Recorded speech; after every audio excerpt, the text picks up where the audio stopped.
Swayam Prabha. Digital India. Educated India.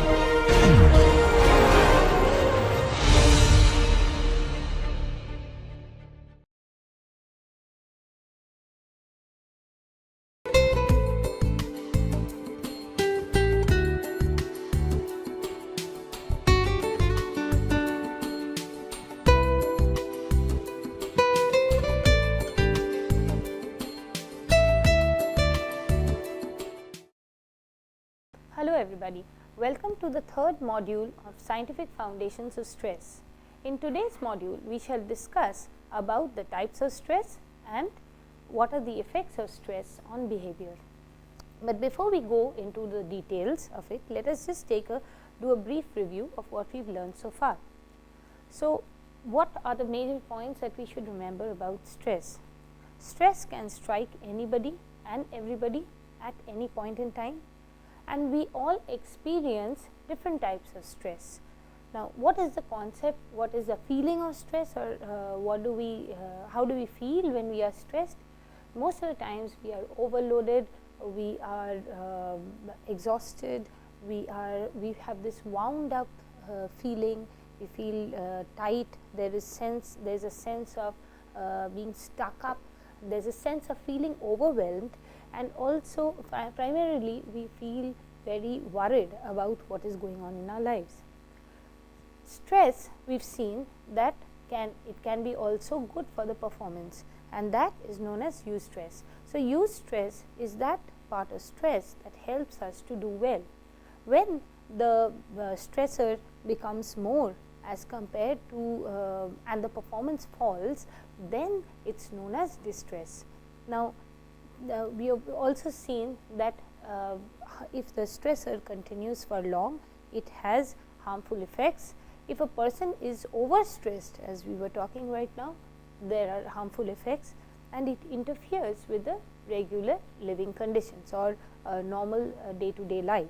So, how does it affect our normal day-to-day life? It can affect our academics. If you are a student, it can affect your occupation.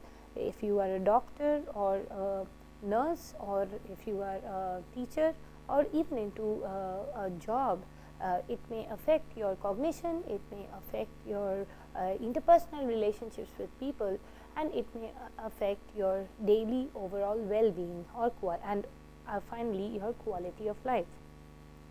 So, here I have just adopted this model from Wheaton in 1994. He said that the stressors can be primarily of two types.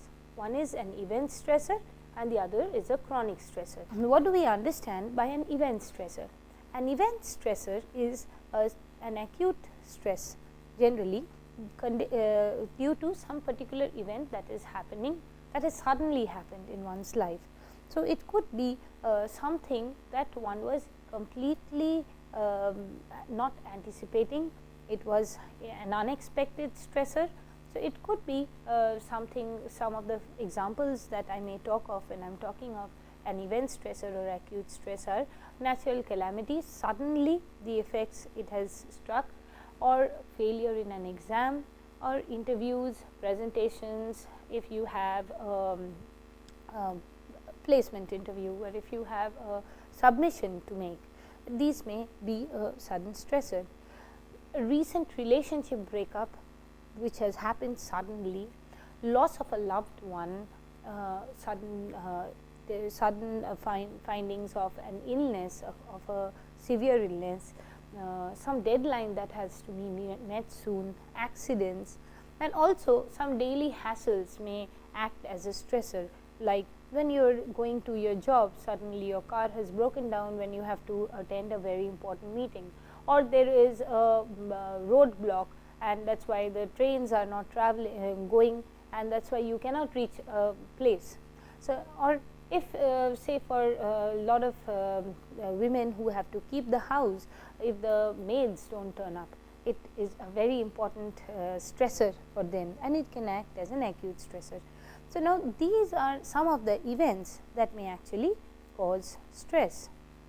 Now, when we are talking of a chronic stressor, as you can see that a chronic stressor spreads over a long period of time. That is why the term is it's named as chronic. So, it has been continuing for a long while, and what happens is, as you can see that after a certain level of time, it is almost at a plateau. So, the level of stress is almost at a plateau. So, there is not a sudden peak like in the event stressor, but in the chronic stressor, what the stressor is continuously affecting. So, even though it started at a very low level, say here if you see that the event stressor, it rapidly shot up. So, or the acute stress, it rapidly shot up, and the intensity of the stressor was very high within a short period of time. While in chronic stress, the chronic stressor actually remains gradually, it may increase, the stress may increase gradually, but the major criteria is that it is there for a long period of time, and that by itself causes a lot of physiological changes and a lot of psychological changes that bring about several psychosomatic disorders and also other problems in occupation and elsewhere. So, coming back to acute stress, we just saw some of the acute stresses that affect us. Now, acute stress several times can be pretty exciting too. So, think about you going for scuba diving, or you doing a paratrooping adventure sport. So, what happens is, it is definitely a stressor when you are going down at the bottom of the sea, or you are jumping from way up in a higher altitude, but these are, though it is a stressor, it is also very thrilling. So, say for people who are very adventurous, it may be very thrilling and exhilarating for them, but the problem is that see, the performance will not remain the same if it is continued, if the stressor continues for a long period of time. So, what will happen? So, at the very beginning, when an adventure sports, when an individual participates in an adventure sports, there can be a fight or flight response. So, the individual is excited, exhilarated. So, here the sympathetic activation system, we will talk about this in the later section, gets active, and there the individual is is ready to fight the stressor.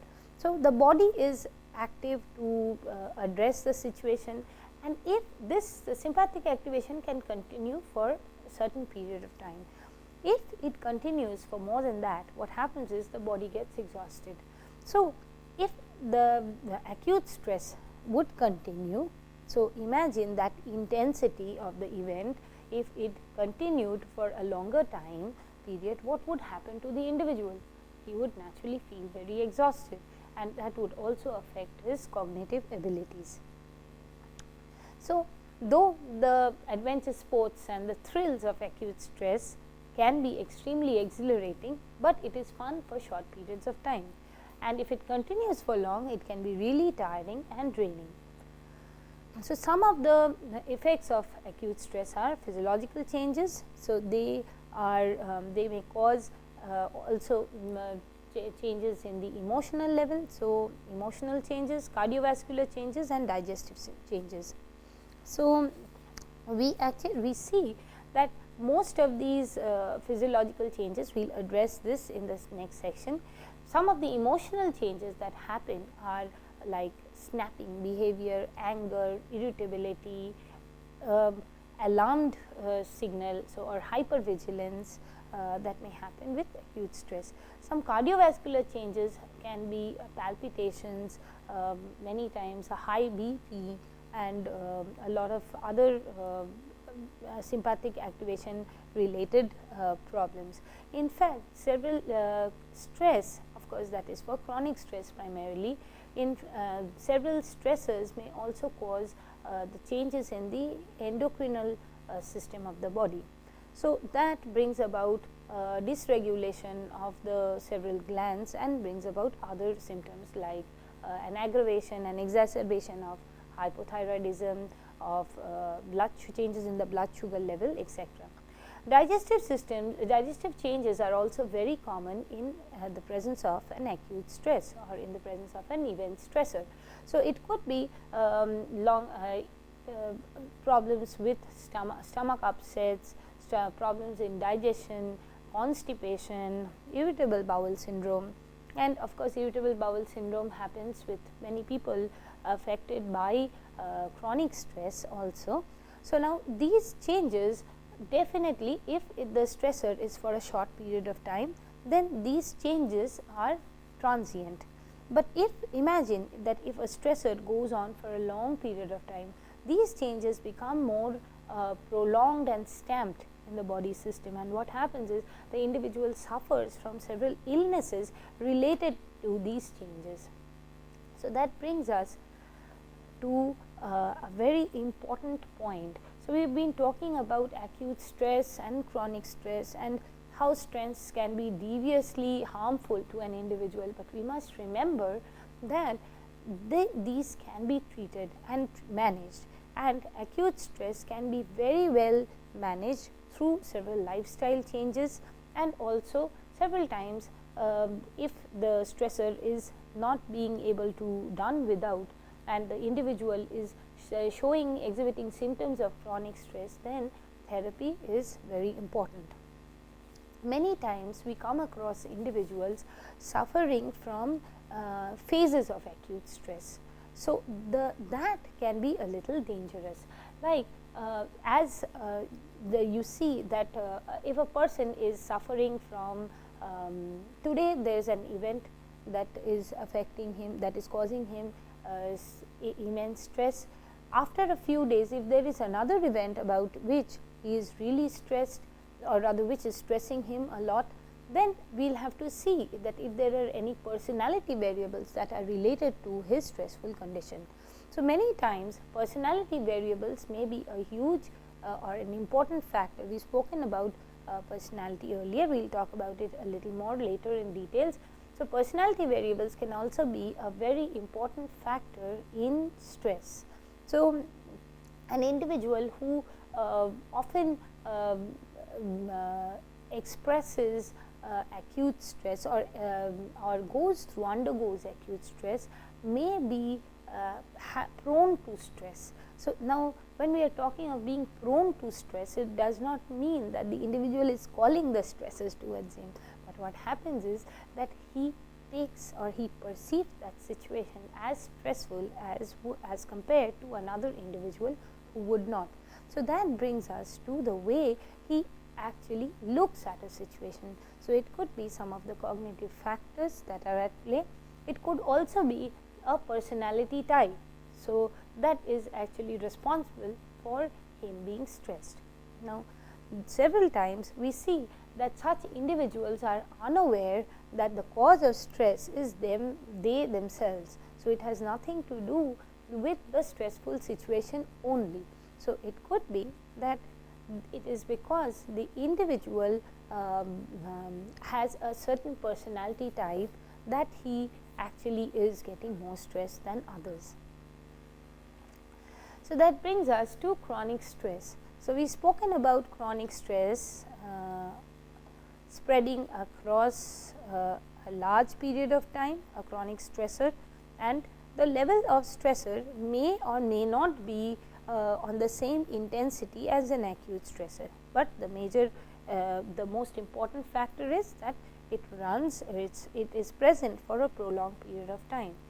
So, the part about acute stress that one must remember is most of the times acute stress is recognized by individuals. They will tell you, or even if you are going through such a stressful situation, you will say that I am stressed because of this. In the case of an individual who goes through intermittent acute stress, he may not realize that the stressor, what the stressor is. He might say that, oh, it is because of this situation, it is because of that situation, but he may not identify it within his personality factors or himself being a factor. For chronic stress, most of the times chronic stress is something that wears a person away over days together. So, it could be day after day, year after year, that an individual is undergoing some stress. So, war and calamities, the natural calamity can be an acute stress when it strikes, but the after effects of the war or the after effects of a calamity is what causes an individual chronic stress. So, other factors being financial crisis, long term relationship problems. Think about somebody who is going through a disturbed marriage for say 20 years, or say maybe along with that relationship problem, there are other issues of not being independent and being able to move out of the house, and he or she has to bear the brunt of the relationship along with other problems. Traumatic experiences, most of the times traumatic experiences like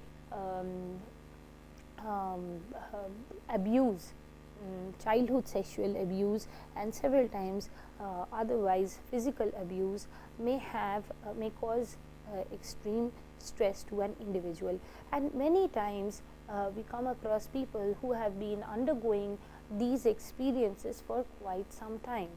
So, so this may cause several problems related to chronic stress. So, say think about an individual who is in a job or a career that he doesn't like. Say he's got into a job, or he's got into an academic prospect or career choice that was not his. Maybe I come across several students who say that, well, I have got into engineering because my parents wanted me to do it. I am very good at writing, and I would prefer getting into something more literary. But so think about this individual, how would he feel when he is going through the studies over time? Of course, you must remember that many times one individual may not be aware of what he likes or dislikes, and preferences towards academics, and mostly when somebody is a good student in our country, they are generally shifted or directed towards the engineering or the medical sciences. So, maybe the person is not aware. I am not talking of such an individual who is not aware whether he really likes the science or he prefers something else. So, if he may find some, for such individuals he may find some pleasure while doing the activity, but there are others who are on the job and who is on a career move for quite some time, but without being able to shift from it. That is one of the major causes of stress, when the individual starts feeling that I am unable to move out, I am helpless. So, this concept of learned helplessness makes the individual feel more exhausted and more in a lack of control.